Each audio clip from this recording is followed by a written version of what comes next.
하나님의 말씀은 에스겔 47장 3절입니다. 에스겔 47장 3절.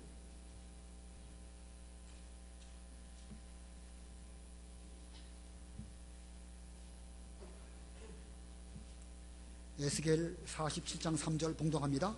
그 사람이 손에 줄을 잡고 동쪽으로 나가면서 1000규빗을 재어 나에게 물을 건너가게 하시니 그 물은 발목 높이 정도의 물이 되었다. 또 그가 1000규빗을 재어 나에게 물을 건너가게 하시니 무릎 높이의 물이 되었다. 그가 또 1000규빗을 재어 나에게 건너가게 하시니 허리 높이의 물이 되었다. 그리고 그가 1000규빗을 재니 내가 건널 수 없는 강이 되었다. 이는 물이 수영해야 할 만큼 불어 건널 수 없는 강이 되었기 때문이다. 그가 내게 인자야 보았느냐라고 말씀하셨다. 그리고 그가 나를 인도하여 강 북으로 되돌아가게 하셨다. 내가 되돌아왔을 때 보아라, 강둑 이쪽과 저쪽에 나무가 매우 많이 있었다. 그가 내게 말씀하셨다. 이 물은 동쪽 지역으로 흘러 아라바로 내려가 바다로 들어간다. 물이 바다로 들어가면 바닷물이 치유될 것이다. 이 강물이 들어가는 곳마다 모든 생물이 번성하며 살게 될 것이니 물고기가 매우 많을 것이다. 이는 이 물이 들어가면 바닷물이 치유되고 강물이 들어가는 곳에서는 모든 것들이 살 수 있기 때문이다. 엔게디에서 에네글라임까지 어부들이 강가에 설 것이다. 그곳이 그물 치는 곳이 될 것이며 물고기가 큰 바다의 물고기처럼 각각 종류대로 매우 많아질 것이나 진펄과 개펄은 되살아나지 못하고 소금 땅이 될 것이다. 그 강 이쪽과 저쪽 두 개는 온갖 과일나무가 자랄 것이니 그 잎사귀는 시들지 않고 그 열매도 그치지 않을 것이다. 그것이 매달 새 열매를 맺을 것인데 그 물이 성소에서 나오기 때문이다. 그 열매는 음식이 되고 그 잎은 치료제가 될 것이다. 거기까지 봉독하겠습니다. 오늘 말씀 제목은 지난주일과 같이 은혜의 생명수입니다. 은혜의 생명수. 특별히 지난주일에는 그 생명수가 성전 안에 들어갈 때에 거기서 발견되어졌고 성전 밖으로 북문을 통하여 나아갈 때에 또한 생명수가 넘치는 것을 발견하였는데, 오늘은 그 생명수가 흘러 넘쳐 나아갈 때에 어떤 일이 일어나는가, 생명수의 역사에 대해서 살펴보려고 합니다. 오늘 본문을 유심히 보면 그 사람 혹은 그 이런 표현이 나오고 또 나라고 하는 1인칭이 나옵니다. 나는 이 본 환상을 하나님께로부터 보는 에스겔 선지자를 가리키고 그에게 그 환상을 보여주시는 그 사람, 그분은 누구일까? 이 그 사람은 에스겔 40장부터 등장하십니다. 에스겔 40장 1절 2절 읽어보시기 바랍니다. 에스겔 40장 1절. 우리가 포로로 끌려간 지 25년 곧 그 성이 함락된 후 14년째 되던 해의 첫째 달 10일 바로 그날에 여호와의 손이 내게 임하여 이스라엘 땅으로 나를 데리고 가셨다. 하나님의 환상 중에 그분이 나를 이스라엘 땅으로 데리고 가셔서 나를 매우 높은 산에 두셨는데 산 위 남쪽에 성읍의 건축물 같은 것이 있었다. 하나님께서 이 에스겔이 포로 잡혀간 지 25년, 예루살렘 성이 함락된 지 14년 되었을 때에 횟수로 말하면 주전 572년에 에스겔에게 환상을 보여주시기 위해서 그를 이스라엘 땅으로 데리고 가셨습니다. 이스라엘 땅으로 데려갔다는 것은 직접 그의 육신이 갔다는 것이 아니라 환상 가운데 에스겔로 하여금 이스라엘 땅을 보게 하셨는데, 높은 산 위에 그 성읍에 건축물 같은 것이 있었다, 이렇게 말씀하고 있습니다. 그 산은 무슨 산이고 산 남쪽의 건축물은 무엇일까? 이 예루살렘은 이 가나안 땅의 산 위에 세워진 도시이고 그 산 꼭대기 남쪽에 성전이 있었습니다.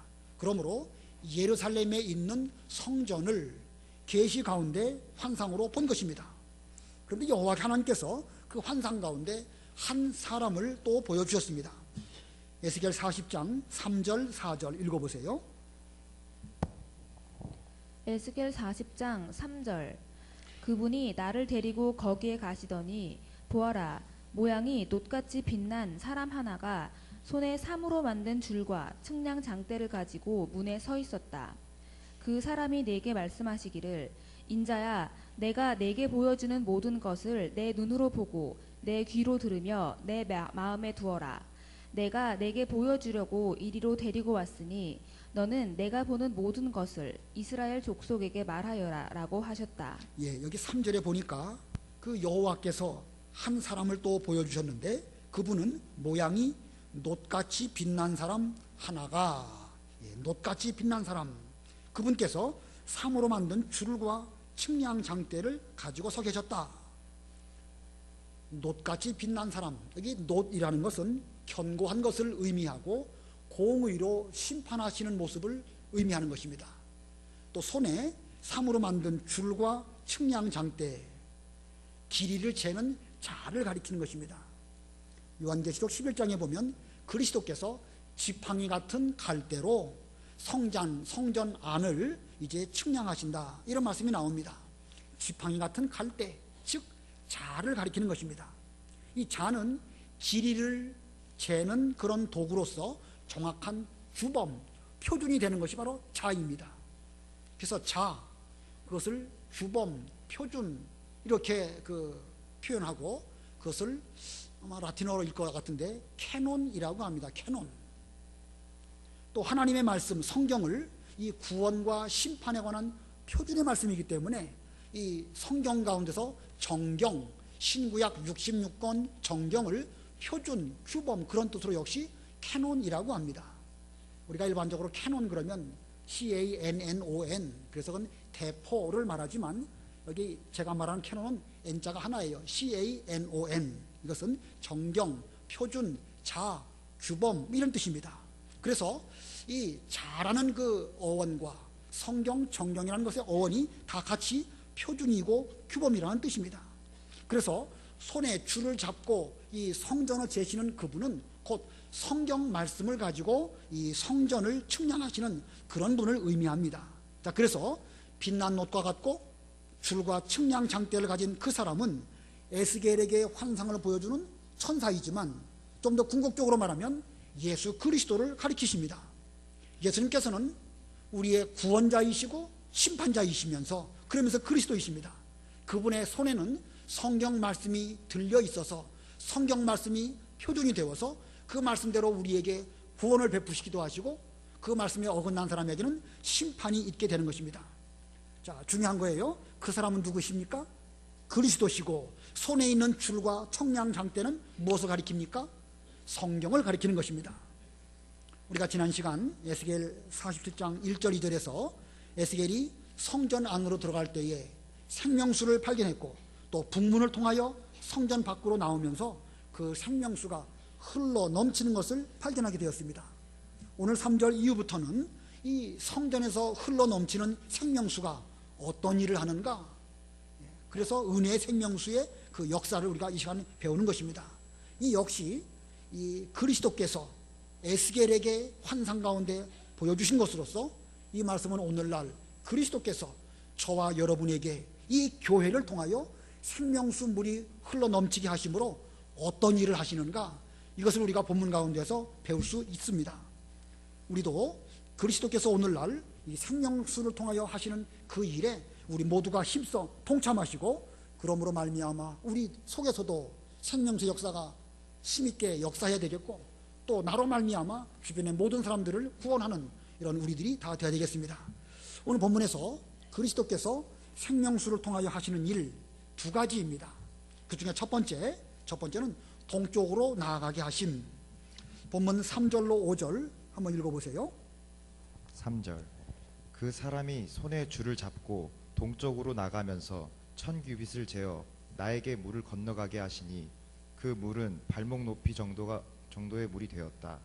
또 그가 1000규빗을 재어 나에게 물을 건너가게 하시니 무릎 높이의 물이 되었다. 그가 또 1000규빗을 재어 나에게 건너가게 하시니 허리 높이의 물이 되었다.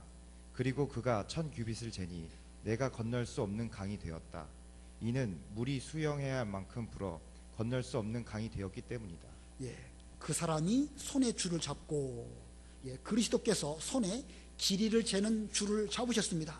그리고 동쪽으로 가시면서 1000규빗을 측량하시고 에스겔에게 거기를 건너가도록 그렇게 명령하셨습니다.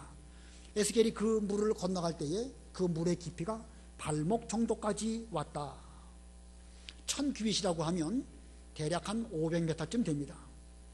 500m 긴 거리일까요? 짧은 거리일까요?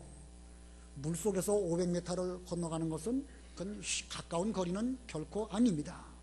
우리 주님께서 이 청량장대를 가지고 1000규빗을 재시고 에스겔에게 그 길로 건너가라 이렇게 말씀하셨는데 발목 정도까지 왔다. 또 그리스도께서 좀 더 나아가시되 또 1000규빗을 측량하시고 에스겔에게 건너가게 하시니까 이제는 물의 깊이가 무릎 정도까지 오게 되었습니다. 다시 또 1000규빗을 재시고 또 건너가게 하시니까 이제는 허리 높이 정도까지 오게 되었고 또 다시 1000규빗을 나아가시고 에스겔에게 건너가게 하실 때에 더 이상 발목으로 걸어서 건너갈 수 없는 그런 정도의 깊이가 되어서 수영을 해야 할 만큼 그런 생명수 강이 되었다라고 말씀하고 있습니다. 여기 건널 수 없다는 말은 발로 걸어서 건너갈 수 없고 수영해서 헤엄쳐야만 건너갈 수 있는 이런 정도의 깊이가 되었다 그런 뜻입니다. 자, 이 환상에서 말씀하시고자 하는 핵심이 무엇일까? 발목, 무릎, 허리 뭐 등등의 말씀들이 나오는데 그것을 우리에게 말씀하려고 하신 것일까? 이 환상과 비유는요 한두 가지의 핵심적인 진리를 교훈하시려고 주시는 것입니다.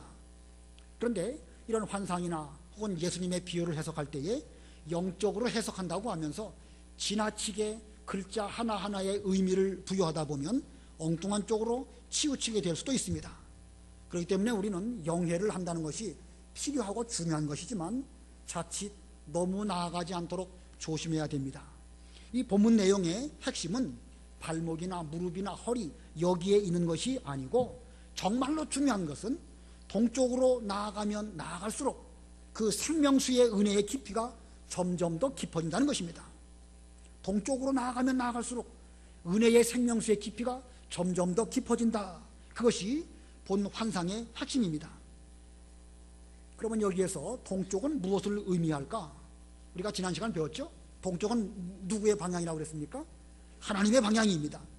자, 그리스도께서 에스겔에게 성경 말씀으로 청량하신 다음에 하나님의 방향으로 나아가도록 명령하실 때에 그가 그 말씀을 순종하고 또 순종하고 또 순종하니까 처음에는 발목 높이만큼, 그 다음에는 무릎 높이만큼, 그 다음에는 허리 높이만큼, 그 다음에는 더 이상 자기 발로 걸어갈 수 없을 정도로 강바닥의 깊이가 발에 닿지 않으니까 이제는 수영을 해서 건너가야 할 이런 정도의 깊이가 되었다. 그런 뜻입니다. 자, 우리는 이 하나님의 방향으로 나아가려고 할 때에 반드시 하나님께서 우리에게 주신 성경 말씀 그 규범대로 나아가야 할 것입니다. 하나님 말씀을 따라서 순종함으로 생명수의 깊이가 점점 더 깊어지게 되는 것입니다. 우리는 이 본문의 환상의 내용을 통해서 이 우리가 누리고 있는 은혜의 세계의 특징이 어떠한지를 몇 가지로 살펴볼 수가 있습니다. 은혜의 세계의 특징, 그 중에 첫 번째는요, 말씀을 순종한 것만큼 충만해진다는 것입니다. 말씀을 순종한 것만큼 우리에 대한 은혜의 세계가 충만해집니다. 처음 1000규빗을 측량하시고 건너가게 하셨는데 그것을 건너갔습니다. 사실 그것만 해도 우리 사람 입장에서는 잘한 것이라고 할 수가 있죠. 주의 명령을 한번 순종했으니까 얼마나 감사하고 좋은 일입니까? 그러나 발목 정도의 물에서 내내 거기 머문다고 하면 그 사람의 신앙은 진보가 없을 것입니다. 좀 더 순종해서 더 깊은 곳으로 나아가야 됩니다. 그러기 위해서는 1000규빗만큼 더 순종해서 동쪽 즉 하나님의 방향으로 나아가야 되는 것입니다. 1000규빗을 또 순종해서 허리까지 나아가고 또 순종해서 이제는 그 물이 우리를 이렇게 완전히 덮을 정도로 내가 완전히 잠기도록 나아가야 되는 것입니다. 내가 은혜의 생명수에 완전히 잠기는 상태, 그것을 우리를 생명수 충만 혹은 은혜 충만한 상태 이렇게 말할 수 있겠죠.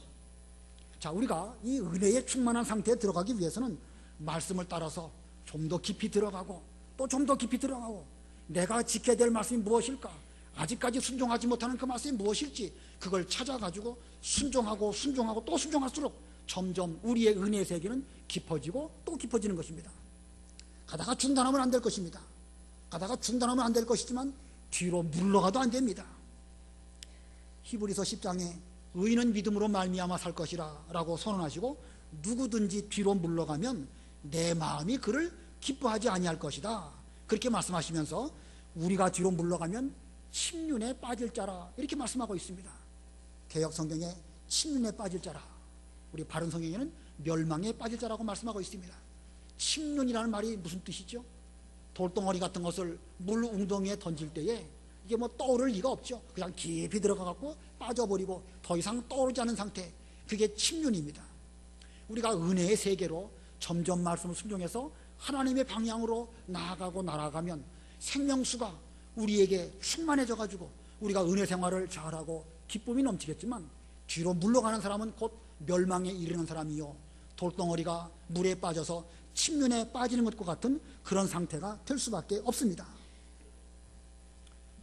우리는 지금 얼마만큼의 은혜 생활을 하고 있는가? 현재 여러분들은 여러분이 누리고 계시는 그 은혜 생활에 대해서 만족하고 계십니까? 현재에 만족하시지 말고 그리스도께서 여러분에게 하나님의 말씀으로 명령하시는 그 명령을 따라서 좀 더 하나님의 방향으로 나아가는 우리가 되어야 될 것입니다. 이게 쉬운 게 아니에요. 그러나 그리스도께서 우리에게 나아가라고 명령하셨으니까 우리는 어떤 일이 있더라도 이 명령의 말씀을 순종해서 하나님 말씀을 지키고, 그래서 천국이 또 나아가고 또 천국이 나아가고 자꾸 나아가는 이런 우리가 되어야 될 것입니다. 힘들어도 순종하는 것만큼 은혜 충만한 가운데 들어갈 것입니다. 또 은혜의 세계의 두 번째 특징은요, 이 은혜의 세계는 자기 마음대로 하는 세계가 아니라는 것입니다. 은혜의 세계는 자기 마음대로 하는 게 아닙니다. 발목까지의 깊이까지 들어왔다. 발목 정도의 물이니까 얼마든지 뛰어다닐 수 있겠죠. 자기 마음대로 할 수 있습니다. 무릎 정도의 깊이면 어떨까요? 좀 뛰어다니기는 쉽지 않지만 그래도 자기 원하는 쪽으로 얼마든지 왔다 갔다 할 수가 있는 정도의 물 깊이입니다. 허리쯤이면 어떻죠? 반반 정도입니다. 적당하게 헤엄도 칠 수 있고 적당하게는 걸어갈 수도 있는 이런 깊이인데 한 길이 넘으면 어떨까요? 더 이상 발이 발바닥에 닿지 않습니다. 그래서 자기 발로 다닐 수 없고 물결을 따라서 헤엄쳐서 가야 되는 이런 정도의 깊이입니다. 이 은혜가 충만한 상태가 되면 더 이상 자기 발로 자기 마음대로 자기 생각대로 다닐 수 없습니다. 자기 마음 자기 생각대로 다닌다고 하면 그 사람은 깊은 세계로 들어갈 수 없고 그냥 그 자리에 머물든지 아니면 뒤로 물러가게 되겠죠. 우리는 자기 생각을 버린 것만큼 은혜 세계로 들어갈 수가 있습니다. 그리스도께서 성령을 통하여 우리를 인도하시는데 내 생각을 버린 것만큼 성령의 인도를 따라서 점점 더 깊이 들어갈 수가 있습니다. 베드로가 젊어서는 자기가 원하는 대로 띠뛰고 자기가 원하는 대로 다녔지만 이제 늙어서는 다른 사람이 너에게 띠를 띄우고 내가 원치 않은 곳으로 데리고 갈 것이다, 이렇게 말씀하셨습니다. 예전에 베드로는 자기 마음대로 다니고 그래가지고 기도하지 않다가 예수님을 모른다고 부인했지만 이제 그 이후에 성령 충만한 가운데 대해서 들어가서 성령께서 그를 어디로 인도하시든지 그 길을 잘 순종해서 가려고 노력하고 또 노력했더니 마지막에는 그의 생명을 예수님을 위해서 드리는 이런 믿음의 길을 잘 걸어갔던 것입니다. 자, 베드로도 말씀을 점점 많이 순종한 것만큼 성령 충만하고 은혜 충만해서 하나님의 일을 잘 감당한 것처럼 우리도 내 생각을 버리고 지금까지는 내 마음대로 다녔지만 이제부터는 성령께서 우리를 어디로 인도하시든지 그 은혜의 물결을 따라서 나아가는 우리 모두들이 다 되어야 되겠습니다. 그다음에 세 번째 특징, 은혜의 세계의 세 번째 특징은요, 자기를 완전히 하나님께 맡기는 세계입니다. 자기를 완전히 하나님께 맡기는 세계. 아까 두 번째랑 좀 비슷한 면이 있습니다. 수영선수가 물속에서 수영을 할 때에 발로 걸어가는 것이 빠르겠습니까? 헤엄을 치는 것이 빠르겠습니까? 수영을 못하는 사람이야 걷는 것이 더 빠를지 모르겠지만 제대로 된 수영선수라고 하면 물에 떠서 가야 훨씬 더 빨리 나아갈 수 있을 것입니다. 그러기 위해서는 자기 몸을 완전히 물에 맡기고 물에 둥둥 떠야 되는 것입니다. 저는 수영을 잘 못하는데 그래도 한 가지 할 수 있는 것이 있어요. 물에 뜨기는 뜨는데 이게 뒤로 발라당 누워가지고 뜨는 거, 그거 잘합니다. 뭐 수영 법으로 말하면 배영이라고 하죠. 배영을 한다는 게 아니라 그냥 뒤로 누워서 뜨는 정도는 제가 좀 잘한다, 그런 뜻입니다. 근데 이게 쉽진 않아요. 처음에는요. 내가 뒤로 바닥 누우면은 물에 빠지면 어떡할까, 코에 물이 들어가면 어떡할까, 이렇게 생각이 들어가지고 자꾸 이 고개를 쳐 들려고 합니다. 근데 고개를 쳐 들면 그건 오히려 물에 빠집니다. 오히려 내 몸을 완전히 물에 맡기고 탁 뒤로 누우면 통나무가 물 위에 둥둥 뜬 것처럼 우리 몸이 뜰 수가 있습니다. 자, 물에 빠질까봐 두려워서 고개를 든다든지 발을 땅에 대려고 한다든지 그런다고 하면 더 이상 물에 뜰 수가 없는 것입니다. 그와 같이 은혜의 세계에서 충만한 은혜를 누리려고 하면 나를 완전히 버리고 완전히 내 자신을 성령의 감동에, 하나님의 말씀에 완전히 맡길 때에 비로소 은혜 충만한 그런 은혜의 세계에 들어갈 수가 있는 것입니다. 살든지 죽든지 주님께 내 모든 것을 다 맡깁니다 하고 다 맡기면, 왜 우리 주님께서 우리를 죽게 하시겠습니까?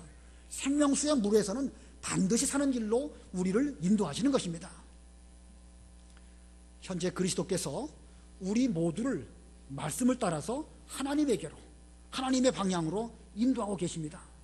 우리 모두가 지금 그 길을 가고 계십니다. 근데 이 길을 감에 있어서 이게 갑자기 되는 게 아니에요.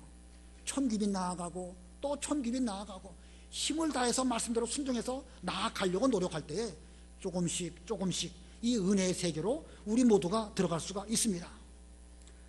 이게 쉬운 일이 아니지만 그러나 중단하지 말아야 되겠고 또 뒤로 물러가지 말고 계속해서 순종하는 우리가 돼야 됩니다. 그래서 우리의 은혜의 세계가 발목에서 무릎으로, 무릎에서 허리로, 또 허리에서 온전히 생명수가 나를 충만하게 주장하는 생명수 충만, 은혜 충만의 세계로까지 점점 더 깊이 들어가는 여러분들이 다 되시기를 바랍니다. 그 다음에 크게 두 번째입니다. 두 번째로 그리스도께서 생명수를 통하여 하시는 일, 두 번째는 바다로 흘러 들어가게 하심. 바다로 흘러 들어가게 하심. 본문 6절부터 8절까지 읽으시기 바랍니다. 6절. 그가 내게 인자야 보았느냐라고 말씀하셨다. 그리고 그가 나를 인도하여 강둑으로 되돌아가게 하셨다. 내가 되돌아왔을 때 보아라, 강둑 이쪽과 저쪽에 나무가 매우 많이 있었다. 그가 내게 말씀하셨다. 이 물은 동쪽 지역으로 흘러 아라바로 내려가 바다로 들어간다. 물이 바다로 들어가면 바닷물이 치유될 것이다. 우리 그리스도께서 에스겔을 다시 강둑으로 오게 하셨을 때에 그가 강둑 좌우를 보니까 양쪽에 상당히 많은 나무들이 있는 것을 보게 되었습니다. 다시 또 그리스도께서 에스겔에게 말씀하시기를 이 물은 동쪽 지역으로 흘러 아라바로 내려가 바다로 들어간다. 그리고 이 물이 바다로 들어가면 바닷물이 치유될 것이다. 이렇게 말씀하십니다. 자, 아라바, 바다, 어디를 가리키는 것일까? 이 아라바라고 하는 말의 뜻은 황폐한 곳이라는 뜻입니다. 황폐한 곳. 어디를 가리키는 것이냐면 여러분 그 지도를 잘 머릿속으로 상상해 보세요. 갈릴리 호수에서부터 이렇게 요단강물이 쭉 내려가서 남쪽으로 가면 사해 바다로 들어가게 되는데 그 지역이 상당히 지대가 낮은 저지대입니다. 그래서 이 사해까지 이르는 요단강 지역의 저지대 부분, 거기를 황폐한 곳이라고 해서 아라바라고 불려지는 것이고, 그 여기 바다로 들어간다라고 하는 바다는 곧 사해 바다를 가리킵니다. 사해, 죽음의 바다이죠. 염해라고도 불립니다. 소금의 농도가 일반 바닷물보다 5배나 더 많은 그런 그 바닷물이기 때문에 그 염해는 생명체가 도무지 살 수가 없는 죽은 바다입니다. 그런데 이 생명수 강이 아라바를 통해서 바다로 들어갈 때에 치유하는 역사가 나타나고 그리고 번성하는 역사가 나타난다고 말씀하고 있습니다. 9절과 10절 읽어보세요. 9절 10절. 9절. 그 강물이 들어가는 곳마다 모든 생물이 번성하며 살게 되리니 물고기가 매우 많을 것이다. 이는 이 물들이 들어가면 바닷물이 치유되고 강물이 들어가는 곳에서는 모든 것들이 살 수 있기 때문이다. 엔게디에서 에네글라임까지 어부들이 강가에 설 것이다. 그곳이 그물 치는 곳이 될 것이며 물고기가 큰 바다의 물고기처럼 각각 종류대로 매우 많아질 것이다. 이 은혜의 생명수가 흘러 들어가면 생물들이 번성하여 살게 될 것이고 또 물고기도 종류가 많아지게 될 것이고 바닷물도 치유된다, 이렇게 말씀하고 있습니다. 자, 이 은혜 생명수가 얼마나 이 생명을 살리는 능력이 있는지 알 수가 있죠. 그런데 본래 이 아라바 사해, 여기가 본래 어떤 곳이었습니까? 아브라함과 롯이 그 양들이 많아가지고 둘이 갈라서서 각각 다른 길을 가게 되었을 때에 롯이 눈을 들어서 요단강 동편을 보니까 그 소알 저쪽까지, 저 남쪽까지 물이 넉넉한데 얼마나 거기가 좋았는지 여호와의 동산 같고 애굽 땅과 같았다 그랬습니다. 그러므로 이 아라바 이 지역이 본래는 아주 살기 좋은 그런 곳이었습니다. 그런데 거기가 이 소돔 고모라 그 지역까지 사람들이 음란방탕함으로 하나님의 심판이 임하게 되었고 하늘에서 유황불이 비와 같이 내림으로 말미암아 그 온 지역이 다 저주받은 그런 땅이 된 것입니다. 자, 이 실제로 그곳 지형은 이 지중해의 해수면보다 약 400m 더 밑으로 내려갑니다. 그래서 갈릴리 호수에서부터 요단강으로 그 물이 쭉 흘러 내려가긴 내려가는데 그 사해 바다가 그 물을 받아들이기는 받아들이지만 내보낼 곳이 없는 거예요. 아주 낮은 지역이니까. 그래서 수증기로 증발되기만 할 뿐 그 흘러들어가는 물은 다른 데로 흘러나가는 곳이 없습니다. 다시 말하면 큰 웅덩이의 고인 물입니다. 그리고 그 골짜기는 이 아라바는 저 요단강 위쪽에서부터 저 남쪽 사해까지 어마어마하게 큰 그 골짜기라고 할 수가 있습니다. 그래서 말 그대로 그 바다는 죽음의 바다, 사해, 영어로는 데드 씨이고 그 골짜기 아라바, 거기는 죽음의 골짜기입니다. 사망의 음침한 죽음의 골짜기가 바로 이 아라바인 것입니다. LA 동쪽에 가면 데스밸리라는 데가 있어요. 한번 좀 가보고 싶었는데 못 보고 온 것이 영 아쉽습니다. 거기도 가면 이 소금 호수가 큰 게 있는데 뭐 물은 아니고 소금만 있다고 합니다. 아마 여러분들도 TV에서 많이 보셨을 거예요. 아마 거기나 이 LA 그쪽에 있는 데스밸리나 여기 이 사해 쪽에 있는 아라바나 상당히 비슷한 지형적인 특징을 가지고 있습니다. 자, 이 죽음의 바다, 사망의 음침한 골짜기, 여기는 어디를 상징하지요? 죽음의 골짜기, 어디를 상징합니까? 바로 이 세상을 가리키는 것입니다. 소돔 고모라 같은 이 세상을 가리키는 것입니다. 하나님이 처음 만드실 때에는 물이 넉넉하고 살기 좋고 좋은 땅이었지만 인간들이 범죄함으로 하나님의 진노를 받아가지고 유황불을 비와 같이 맞음으로 말미암아 저주받은 곳, 바로 이 세상을 가리킵니다. 우리 세상 모든 사람들은 죽음이라고 하는 종점을 향하여 나아가고 있는 이런 중에 있습니다. 그러나 그곳에 생명수가 흘러들어가면 생명이 치유되고 온갖 만물이 번성하게 되고 생명수가 흘러넘쳐서 강둑 양쪽 이쪽과 저쪽에 다달이 새 과일을 맺는 이런 은혜가 넘치는 그런 곳입니다. 그래서 12절에 보면 그랬죠. 12절에 그 강 이쪽과 저쪽 두 개는 온갖 과일 나무가 자랄 것이니 그 잎사귀는 시들지 않고 그 열매도 그치지 않을 것이다.